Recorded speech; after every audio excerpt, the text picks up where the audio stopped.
안녕하세요. 깨어난 여신들의 대화 시간입니다. 오늘은 한국소년보호협회 보호사업팀장으로서 위기 청소년을 위해 일하고 계신 고희원님과 대화 나누는 시간입니다. 초창기에 제가 이제 청소년 교육학 공부하면서 처음에는 이제 청소년 상담을 시작을 했었는데, 상담이 여러 상담인데 그 중에 제일 힘든 게 제가 봐서는 청소년 상담인 것 같습니다. 이유는 딱 한 가지인데요.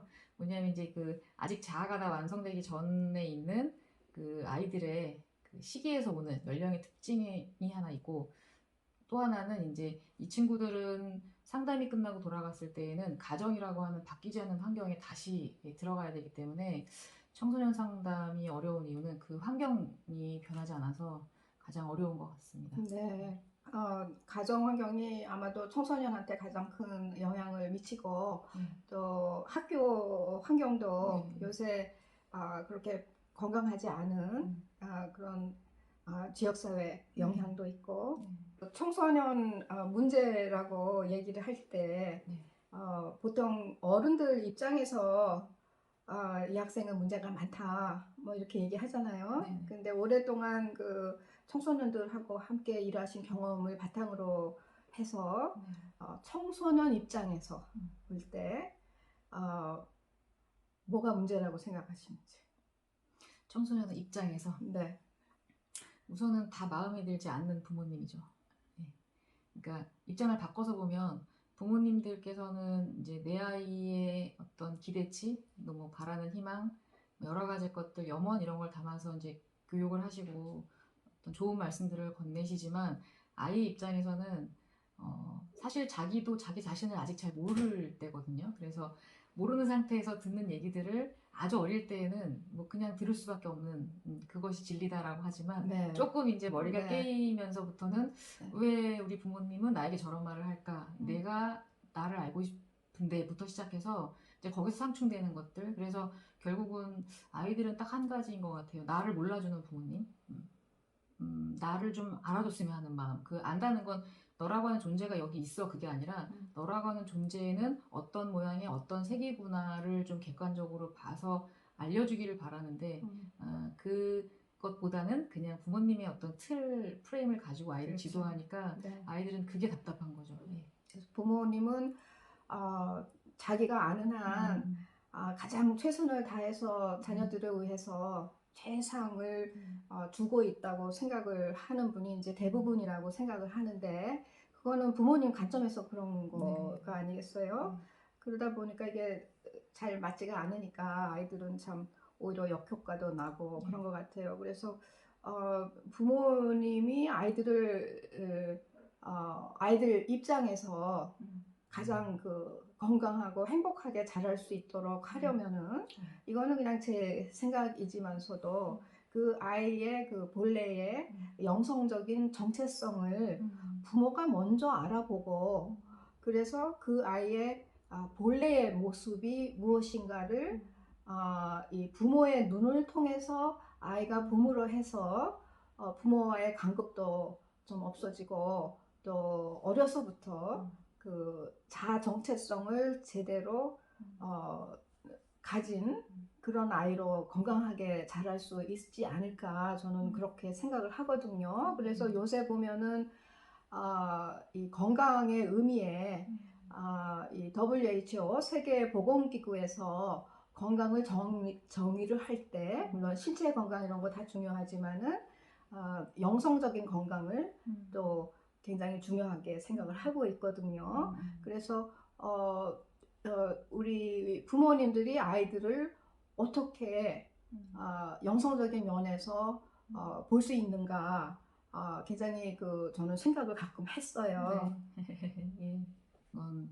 제가 청소년들 지도하고 만나면서 가장 흔들리지 말고 중심 잡으려고 하는 포인트가, 그 예전에 도덕경에 나왔던 구절 중에 아무도 개입하지 않으면 그들은 잘 자란다라고 하는 말이 있습니다. 예, 그래서 저는 그 뭔가를 제대로 너무 잘하려고 부모님이 막 다가가서 이렇게 저렇게 하는 것보다는, 사실 부모님들도 사람이라 저희도 완벽하지 않은 부모니까 그 나의 100%를 아이들을 어떤 지도하는 게 아니라 나에 대한 거를 좀 더 관심 갖고 스스로에 대한 거 그리고 아이는 조금 간극을 두고 그냥 지켜봐 주기만 하면 그러면은 자기들이 갖고 있는 본질적인 것들을 좀 찾아가고 만나고 네. 예, 할 수 있지 않을까라는 생각을 아주 갖고 있습니다. 저도 동감입니다. 아유, 감사합니다. 네, 우리가 지금 얘기하는 거가 뭐 꼭 맞고 틀리고 이제 네. 그런 관점에서라기보다는 좀 다양한 의견을 교환하는데 이제 네. 의미가 있는데 지금 하신 말씀이 이제 도덕경에서 나오는 그 말씀을 또 인용을 하셨는데 모든 것이 조금 자연스럽게 흘러갈 수 네. 있도록 놓아두면은 아이들이 건강하게 자랄 뿐만이 네. 아니라 이 네. 세상도 좀 더 저절로 네. 조화로운 세상이 되지 않을까 이렇게 생각을 하고요. 네. 사실 어른이라 그래서 자기의 자아 정체성이 다 건강하게 확립된 네. 거는 네, 아니거든요. 맞습니다. 뭐 3살 버릇이 뭐 80까지 간다는 우리나라 속담도 있듯이 어렸을 때에 자기가 누구인지 자기가 얼마나 사랑받는 존재인지 이것을 제대로 모르고 자랄 경우에 어른이 되어서도 그 결핍감이 있기 때문에 그 결핍감을 충족시키려는 네. 그 대리 만족이라는 말도 쓰지요. 네. 그래서 대리 만족을 할 수 있는 가장 손쉬운 방법이 부모님들 경우에는 아이들을 네. 통해서 자아 성취를 하려고 하기 때문에 사실 그 공부를 잘 할 수가 없는 아이를 놓고 공부를 잘 하라고 이렇게 하는 경우는 예를 들어서 이제 선인장이 뭐 10년에 한 번 꽃을 피우는 이제 선인장이 있다고 하면 그걸 기다려주는 게 아니라 그 선인장이 부모 마음에 빨리 피기를 바라는 것처럼 그냥 공부 잘하라고 하고 그냥 그 비싼 그 학원에 보내고 그러면은 아이들이 꽃 피어날 것처럼 그렇게 착각하고 아이를 키우는 분도 많이 계신 것 같아요. 그래서 자녀를 사랑하는 방법이 여러 가지가 있겠지만 지금 말씀하신 것처럼 그냥 그 아이의 본성대로 자연스럽게 키울 수 있도록 네. 지켜봐주고 믿어주고 그러는 게 아닌가 싶습니다. 혹시 그 현장에서 일하시면서 네. 보통 그 어려운 그 삶의 경험을 한 그런 아이들을 지금 많이 만나 보셨는데 이렇게 그 아이를 지켜봐 주었기 때문에 결과적으로는 좀 잘 되더라 하는 그런 사례가 혹시 있을지 모르겠어요.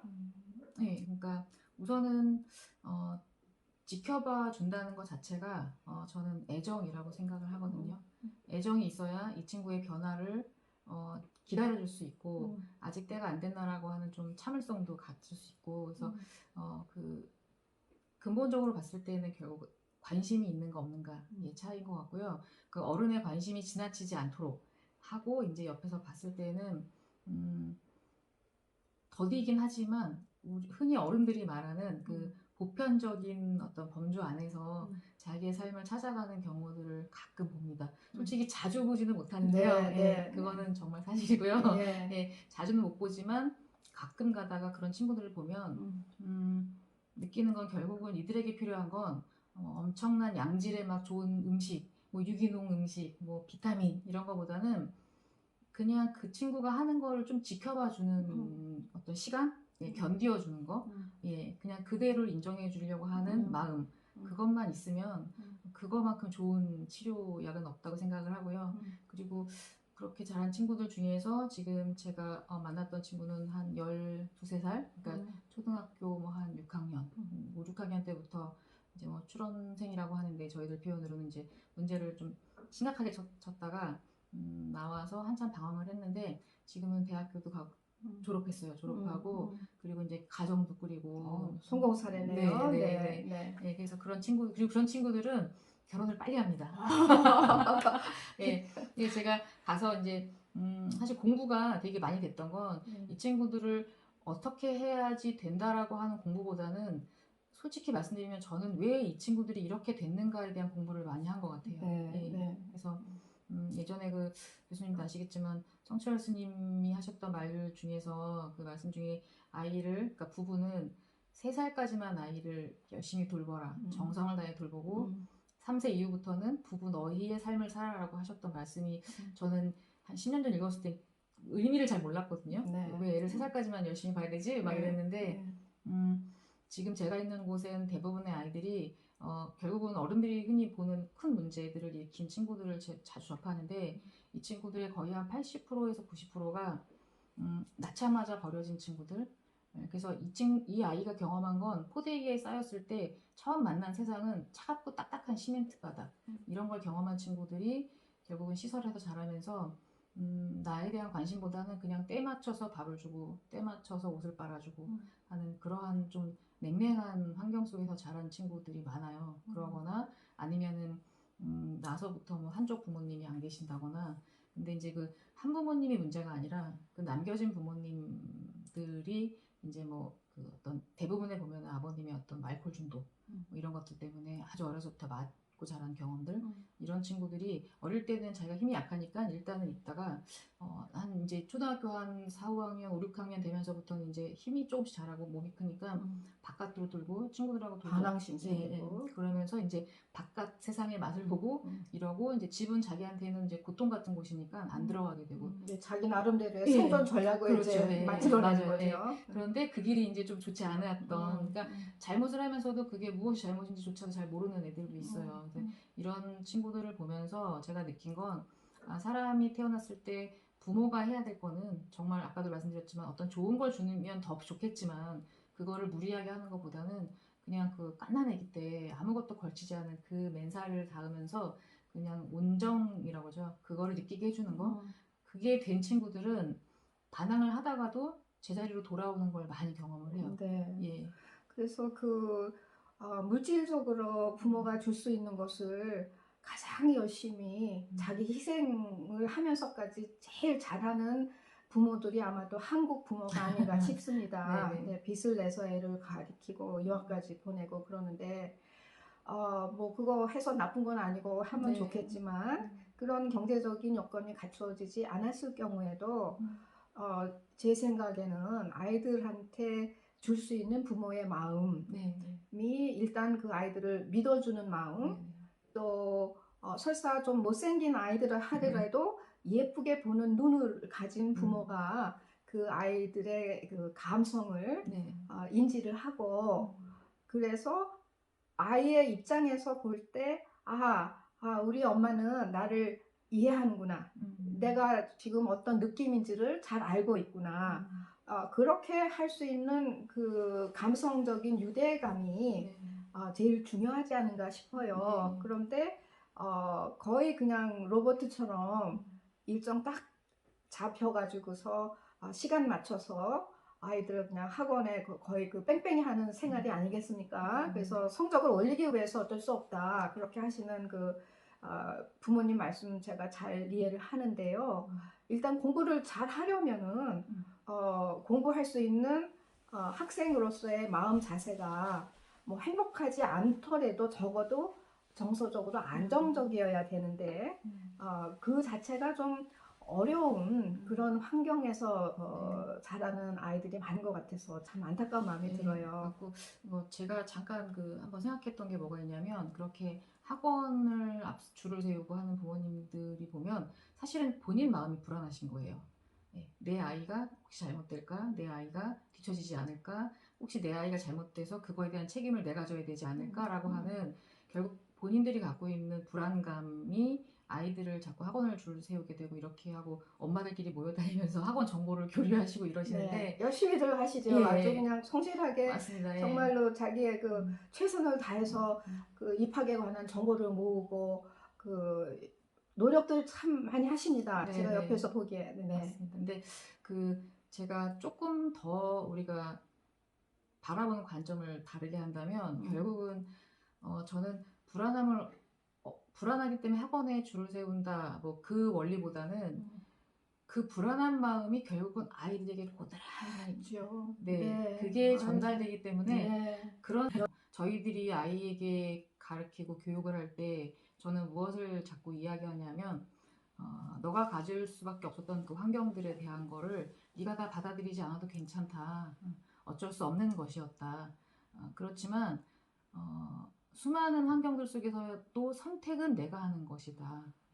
그러면 그 선택을 바르게 할 수 있는 어른이 돼야 되는데 예전에 네가 사고를 흔히 사람들의 말처럼 사고를 쳤다? 이거는 너의 선택이 잘못된 것이었던 것이고 그때는 어리니까 아직 잘 몰라서 다른 선택을 한 것조차도 모르는 그래서 그랬지만 어쨌든 그것이 남에게 피해를 준 거라면 그거에 대한 건 달게 받아야 된다라고 얘기를 하고요. 그래서 앞으로 좋은 어른이 되려면 너는 좋은 선택하는 방법을 배워야 한다라고 저는 그렇게 가끔 얘기를 합니다. 예, 네, 예. 정말 중요한 말씀 하셨어요. 사실 어른이라고 해서 항상 자기한테 도움이 되고 또 주위 사람들한테 도움이 되는 그런 선택을 잘 하는 건 아니지 않습니까? 오히려 잘못된 선택을 하기 때문에 자기 삶을 망치고 가정도 다 망가지고 또 사회 전체에 엄청난 그 해악을 끼치는 그런 선택을 하는 어른들이 사실 너무 많아요. 그래서